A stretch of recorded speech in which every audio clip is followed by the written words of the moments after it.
subscribe and don't forget to press the bell icon to get notified whenever we upload a new video. नमस्कार, स्वागत है आपका 18 now स्वदेश में और मैं हूं आपके साथ पूजा त्रिपाठी और आप देख रहे हैं टैक्स मंत्रा। और इस खास शो में हम आपके लिए हमेशा की तरह लेकर आते हैं टैक्स बचाने की छोटे छोटे आइडियाज़ और टैक्स की छोटी छोटी बारीकियां भी आपको समझाते हैं और आउट ऑफ द बॉक्स कैसे आप नए नए तरीके से अपना टैक्स सेव कर सकते हैं, इस पर भी हम चर्चा करते हैं। और आज का जो डिस्कशन है वो भी काफ़ी स्पेशल है। बाज़ार में हम देखते हैं कि बुल्स और बेयर के बीच में जो लड़ाई है, जो आना जाना है, वो चलता ही रहता है। इनको नफ़ा नुकसान होता ही रहता है।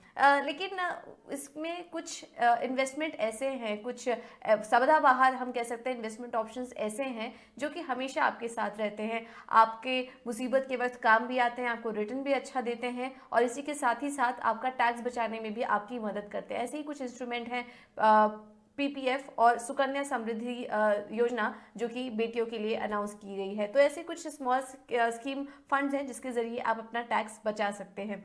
तो और इसी के साथ ही साथ हम ये भी समझेंगे कि अगर आपका कोई बच्चा है तो उसके लिए भी आप शुरुआत से ही कैसे छोटे छोटा अमाउंट के साथ आप सेविंग कर सकते हैं और आने वाले समय में उनके लिए एक पूंजी क्रिएट कर सकते हैं। चलिए शो की शुरुआत करते हैं और हमारे साथ मौजूद हैं इस वक्त टैक्स गुरु मुकेश पटेल जो कि आज इन दोनों ही स्मॉल सेविंग स्कीम्स के फायदों के बारे में बात करेंगे। सर, बहुत बहुत शुक्रिया समय देने के लिए आपका। पहला सवाल तो मेरा यही होगा, क्योंकि हमने शो की शुरुआत में बताया था कि स्मॉल सेविंग स्कीम के बारे में आज हम फोकस करेंगे। तो इसमें पब्लिक प्रोविडेंट फंड और सुकन्या समृद्धि योजना, ये दोनों काफ़ी एवरग्रीन और एक कह सकते हैं काफ़ी पॉपुलर इन्वेस्टमेंट ऑप्शंस हैं निवेशकों के लिए। तो इसमें इन्वेस्ट करने के क्या फ़ायदे हैं, इसके बारे में थोड़ा डिटेल में हमारे दर्शकों को समझाइए। पूजा, आपने बिल्कुल सही कहा कि मार्केट में बुल्स और बेयर्स दे स्वे इन देयर वे, पर ये जो सदाबहार इन्वेस्टमेंट्स हैं, एवरग्रीन हैं, they are always there to stay.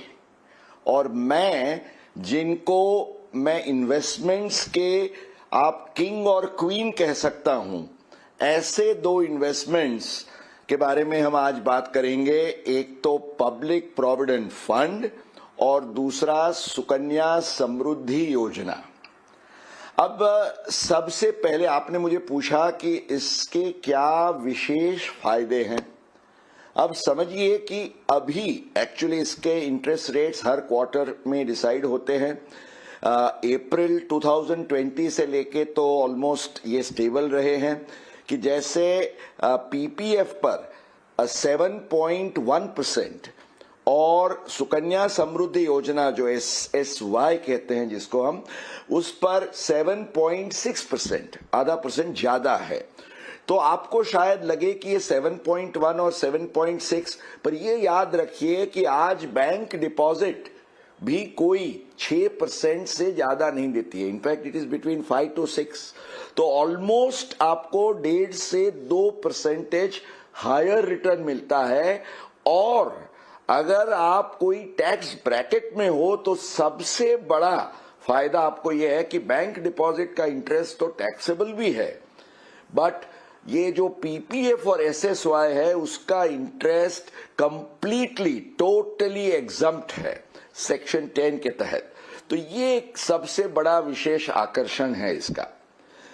दूसरी बात पूजा, हमें दर्शकों को ये भी बतानी चाहिए कि ये दोनों इन्वेस्टमेंट्स में जो हम निवेश करते हैं, हालांकि उसकी सीमा है कि एक वित्तीय वर्ष में हम 1.5 लाख से ज्यादा नहीं कर सकते, पर ये जो 1.5 लाख आप करते हैं उसको आयकर कानून के जो सेक्शन 80C कहते हैं हम, उसके तहत आपको सीधा डिडक्शन मिलता है। तो समझिए आपका 10 लाख से ज्यादा इनकम है और आप 31.2% के ब्रैकेट में आते हैं, तो आप 1.5 लाख का निवेश करते हैं तो 46,800 तो सीधा आपका टैक्स बचता है। तो ये भी आपके लिए एक बड़ा फायदा है। और पीपीएफ SSY के संदर्भ में पीपीएफ की एक विशेष खासियत ये है कि in fact I cannot think of any other investment, ये अकेला एक इन्वेस्टमेंट है जिसको सिविल अटैचमेंट से कंप्लीटली फ्री रखा गया है। Means there can be no attachment even by a court. So सबसे सुरक्षित, कितनी भी आपत्ति आप पर आए पर आपके पीपीएफ को कोई छू नहीं सकेगा। पूजा, बिल्कुल, तो ये तो काफ़ी बढ़िया फीचर है इसका पीपीएफ का, और रेट ऑफ इंटरेस्ट भी जो है वो भी काफ़ी अट्रैक्टिव है, जैसा कि अभी मुकेश जी ने हमें बताया भी। लेकिन सर, सबसे बड़ी दिक्कत जो इन्वेस्टर्स को आती है और एक उलझन जो उनके मन में रहती है कि पीपीएफ और सुकन्या समृद्धि स्कीम की सुकन्या समृद्धि योजना स्कीम की जो मैच्योरिटी पीरियड है वो काफ़ी बड़ी है। अब इस केस में पीपीएफ के मामले में 15 साल है और एसएसवाई के बारे में बात करेंगे तो 21 साल की मैच्योरिटी पीरियड है, वो बहुत उनको ज्यादा लगती है। तो इस पर आपका व्यू क्या होगा? Pooja, every cloud has a silver lining, और इसमें आप इसको नेगेटिव के पॉइंट ऑफ व्यू से न जो देखते हुए इसको पॉजिटिवली अगर लेते हैं तो इन्वेस्टमेंट का एक ये सिंपल नियम है कि आपका सबसे ज्यादा और बढ़िया ग्रोथ या रिटर्न आपको कब मिलता है? जब आप लंबे अरसे के लिए इन्वेस्टेड रहते हैं। और हमें ये भी समझना जरूरी है कि ये 15 साल, और एक्चुअली मैं जैसे ये शो में समझाने वाला हूं और जैसे आपने जिसके बारे में जिक्र किया, मैं ये कहूंगा कि बच्चों की पूंजी बनाने के लिए अगर कोई एक या दो इन्वेस्टमेंट स्कीम्स जिसको हम 7 स्टार्स दे सकते हैं तो ये पीपीएफ और एसएसवाई है। क्यों? क्योंकि आप जैसे बच्चे का जन्म होता है इमीडिएटली आप पीपीएफ या एसएसवाई उसका शुरू कर सकते हैं। और आपको ये ख्याल में रखना है कि माइनर चिल्ड्रन के केस में आम तौर से जब तक वो 18 साल के नहीं होते हैं उनकी कोई भी आय होती है, या तो उनको मिलती है या एक्रू भी होती है, तो उसको उनके माता या पिता जिसकी टैक्सेबल इनकम ज्यादा है उसमें क्लब किया जाता है। तो यहाँ आपको सबसे बड़ा फायदा यह है कि इसका इंटरेस्ट ही एग्जम्प्ट है, इसलिए जो भी निवेश किया जाता है माता या पिता द्वारा इस अकाउंट में, माइनर के अकाउंट में, उसमें कोई क्लबिंग का प्रोविजन लगेगा नहीं। You can lawfully avoid the clubbing provision. दूसरा, माता पिता जब बच्चे को ये देते हैं तो ये एक it's like a tax free gift, तो इस पर भी कोई टैक्स नहीं लगता है, ये एक इसका दूसरा फायदा है। और ये एग्जम्प्ट इनकम जो आपकी है जैसे ग्रो होते होते आगे बढ़ती है, तो इसमें एक सबसे बढ़िया फायदा यह है कि पीपीएफ एसएसवाई में माता या पिता जब अपने बच्चे के लिए निवेश करते हैं तो ये उनको सेक्शन 80C के तहत डिडक्शन का फायदा मिलता है। इन्वेस्टमेंट बच्चे के नाम पर होता है और टैक्स सेविंग पूजा माता या पिता के केस में होता है। तो ये ध्यान में रखते हुए अब आपको हम एक ये ग्राफिक स्लाइड से आपको दिखा रहे हैं कि अगर आपने पीपीएफ में 1.5 लाख रुपया जैसे एक बच्चे का जन्म होता है, हमने ये इन्वेस्टमेंट शुरू कर दिया, तो जब तक बच्चा 21 साल का तैयार हो जाता है तो 21 साल में ये आपका आज के रेट ऑफ इंटरेस्ट हम 7.1% के लेके चलते हैं, तो ये हर साल 1.5 लाख को लक्ष्य में रखते हुए 21 साल में आपके 73 लाख रुपया आपकी टैक्स फ्री कैपिटल वो माइनर चाइल्ड की हो जाएगी। और एसएसवाई में चूंकि इन्वेस्टमेंट पीरियड 21 ईयर्स है पर उसमें निवेश का समय 14 साल का है और 7 साल आपको होल्ड करके रखना पड़ता है, इसलिए 21 साल में उधर भी एट 7.6% आपके 63 लाख हो जाते हैं। तो दोनों को मिला के अगर आप करते हैं तो मान लीजिए कि आपका कितना बढ़िया कैपिटल फॉर्मेशन आप खड़ा कर सकते हैं। बिल्कुल। और देखिए, हमने आपको एक ग्राफिक्स के ज़रिए ये समझाने की भी कोशिश की कि कितना ज़्यादा फ़ायदा हो सकता है अगर आप आज से शुरुआत करें। तो छोटी छोटी पूंजी, भले ही समय लंबा लग रहा है, लेकिन उसका फ़ायदा भी आपको ज़रूर मिलेगा, टैक्स भी आप बचाएंगे और आप अपने बच्चे के लिए एक बड़ी पूंजी भी यहाँ पर क्रिएट करके जाएंगे। चलिए, इसी बीच एक कुछ सवाल भी हमें लगातार आपके मिल रहे हैं, दर्शकों के मिल रहे हैं, और एक काफ़ी इंटरेस्टिंग सवाल भी हमें आया है। हमारे एक दर्शक हमारे साथ जुड़े हैं, उनका सवाल एक बार सुन लेते हैं। हमारे यहाँ अभी अभी बेटी का जन्म हुआ है, तो क्या उसके लिए हम सुकन्या समृद्धि योजना और पब्लिक प्रोविडेंट फंड, ये दोनों स्कीम के तहत अकाउंट खोल सकते हैं? तो चलिए, ये सवाल हमें पूछा गया है और काफ़ी इंटरेस्टिंग सवाल है। और देखिए, इस वीडियो में हम देख रहे हैं कि उनके बच्चे भी उनके साथ में हैं और काफ़ी अच्छा लग रहा है कि एक पेरेंट जो है इतने छोटे एज से ही बच्चे के उनके फाइनेंशियल प्लानिंग के बारे में सोच रहा है। तो मुकेश जी, क्या सजेस्ट करेंगे इनको? पीपीएफ और एसएसवाई दोनों में क्या ये निवेश कर सकती हैं?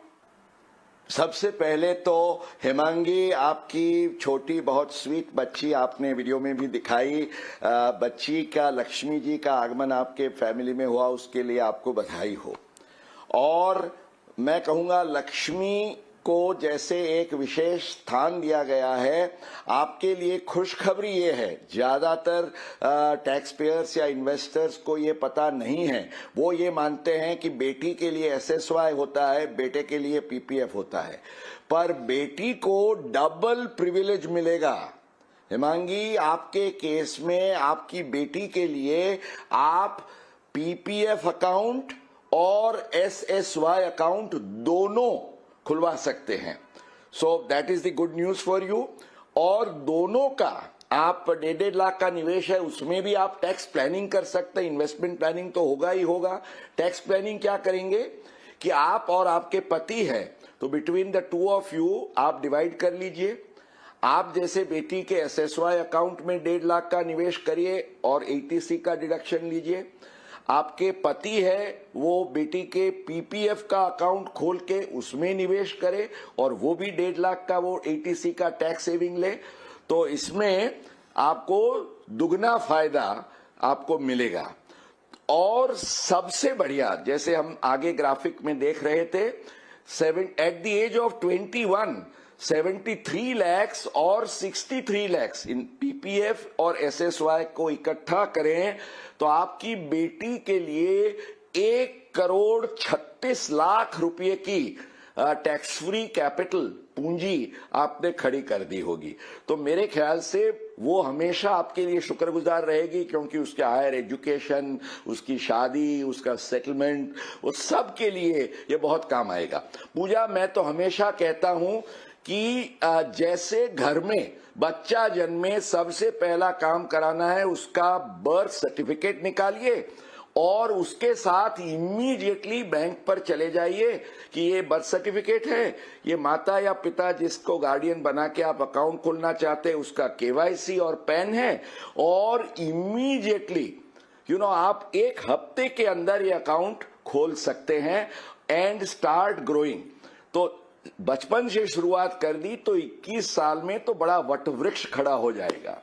पूजा, okay, and sir, with your permission मैं यहाँ पर एक और राय भी यहाँ पर दर्शकों को देना चाहूंगी कि बच्चे का बर्थ सर्टिफिकेट जरूर बनवा लें अगले 15 दिनों में, जैसे न्यूबॉर्न बच्चा होता है, क्योंकि वो ये जब भी आप इन्वेस्टमेंट ऑप्शन शुरू करेंगे निवेश करने के लिए, तो ये डॉक्यूमेंट काफी इंपॉर्टेंट होगा, तो आप इसका जरूर ध्यान रखिए। सर, हम पीपीएफ की बात कर रहे थे। पीपीएफ अकाउंट की जो मेच्योरिटी पीरियड है वो 15 साल की है। अब अगर मेच्योरिटी खत्म हो जाए तो उसके बाद निवेशक क्या कर सकते हैं?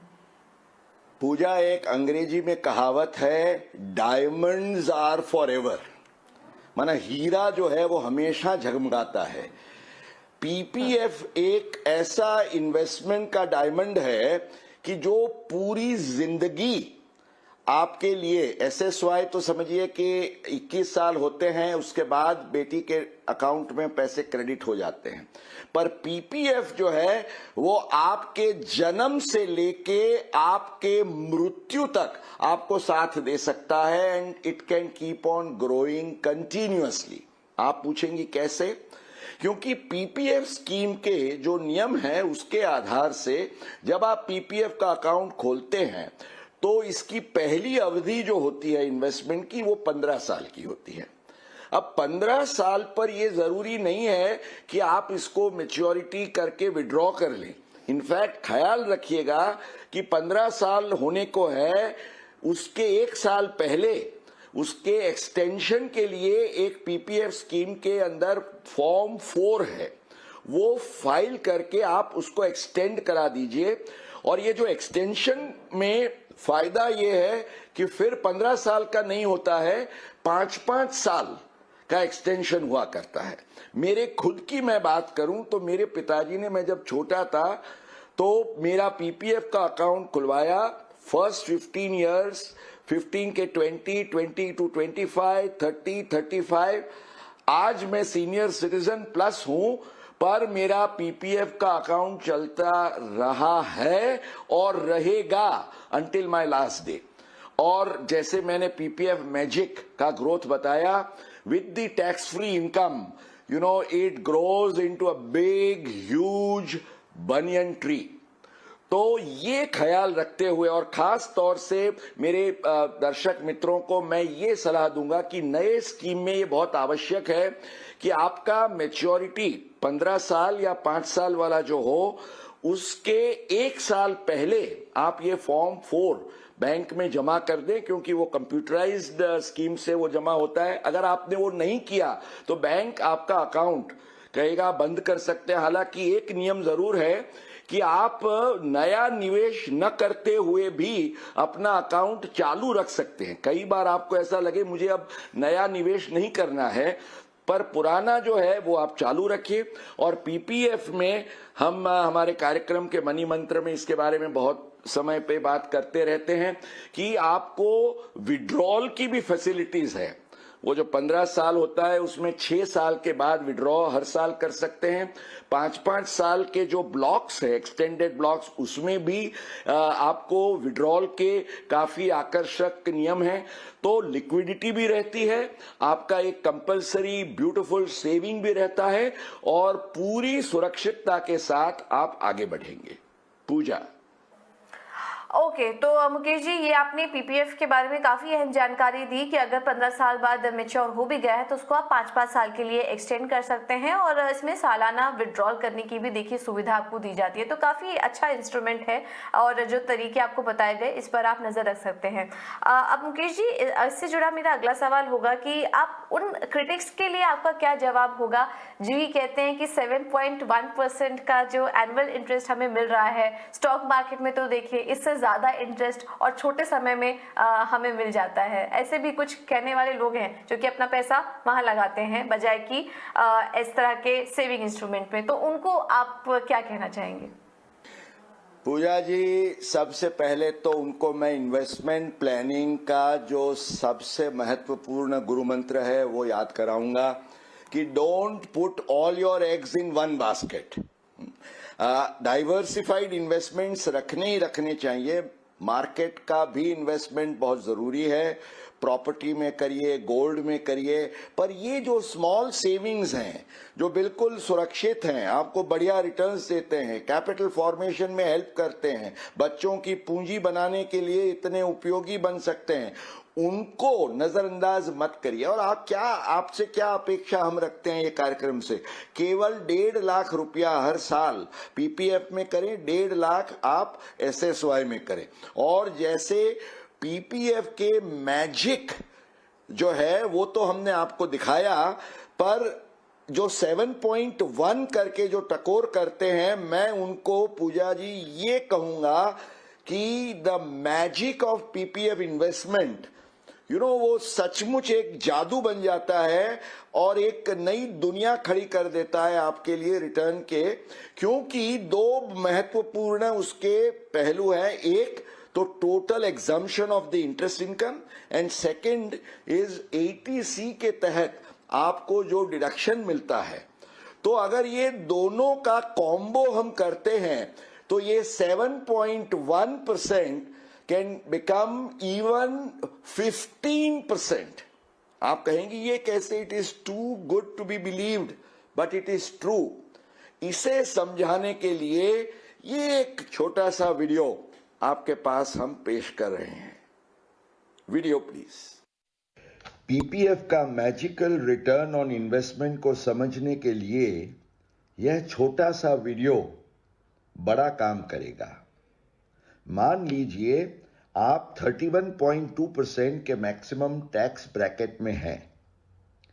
पीपीएफ में आपके ₹1.5 लाख के निवेश पर 46,800 एट द रेट ऑफ 31.2% के टैक्स की बचत को ध्यान में लेते हुए आपका पीपीएफ में इफेक्टिव इन्वेस्टमेंट होता है केवल ₹1,03,200। पीपीएफ के ₹1.5 लाख के इन्वेस्टमेंट पर 7.1% के हिसाब से ₹10,650 का इंटरेस्ट टोटली टैक्स फ्री है, यह ख्याल में रहे। आपके 31.2% के टैक्स ब्रैकेट को ध्यान में रखते हुए आपका इक्विवेलेंट प्री टैक्स रिटर्न ₹15,480 होता है। कैसे? क्योंकि 15,480 में से आपके 31.2% के हिसाब से टैक्स की जो अमाउंट है उसको डिडक्ट करिए तो आपके पास बचेंगे 10,650। तो क्या निकलता है इसका निष्कर्ष? 1,03,200 के इफेक्टिव इन्वेस्टमेंट पर ₹15,480 का इफेक्टिव प्री टैक्स रिटर्न को नजर में रखा जाए तो पीपीएफ का इफेक्टिव रेट ऑफ इंटरेस्ट या रिटर्न ऑन इन्वेस्टमेंट क्या बनता है? 15% है ना, ये पीपीएफ का मैजिकल रिटर्न। ठीक है, तो काफ़ी इंटरेस्टिंग वीडियो था और इस वीडियो के ज़रिए देखिए आपको क्लैरिटी मिल गई होगी कि स्टॉक मार्केट में तो चलिए ठीक है आप निवेश कर रहे हैं, अच्छी बात है, लेकिन वहाँ पर कुछ उतार चढ़ाव बना ही रहता है हर बार। तो उससे बचने के लिए आप सेविंग इंस्ट्रूमेंट इस तरह के आप वहाँ पर निवेश कर सकते हैं। सुरक्षित इन्वेस्टमेंट है और सबसे बड़ी बात टैक्स भी बचा सकते हैं और अच्छा रिटर्न यहाँ पर आपको ये कुछ इंस्ट्रूमेंट्स कमा के दे सकते हैं।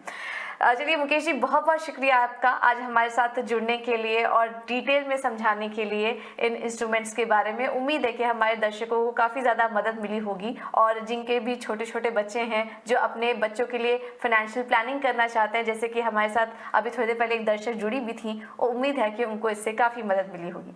चलिए अब वक्त है गुरु मंत्र जानने का, और सबसे बड़ा गुरु मंत्र यह है कि याद रखें अगर आपकी बेटी है तो आप पीपीएफ और एसएसवाई दोनों में निवेश करने की प्लानिंग कर सकते हैं और उस पर टैक्स भी बचा सकते हैं। दूसरा गुरु मंत्र, भविष्य में अच्छे समृद्धि को पाने के लिए अभी से तैयारी करनी काफी जरूरी होगी। सबसे बेहतर टैक्स फ्री कैपिटल फॉर्मेशन के लिए बच्चों के जन्म के तुरंत बाद से ही पीपीएफ और एसएसवाई अकाउंट खोलने की तैयारी जरूर कर ले। और तीसरा और अहम गुरु मंत्र, इनकम टैक्स एक्ट के तहत टैक्स इंसेंटिव को ध्यान में रखते हुए आप अपने पीपीएफ पर 15% तक का इफेक्टिव यील्ड कमा सकते हैं। तो ये कुछ गुरु मंत्र के साथ मुझे दीजिए इजाजत। नमस्कार।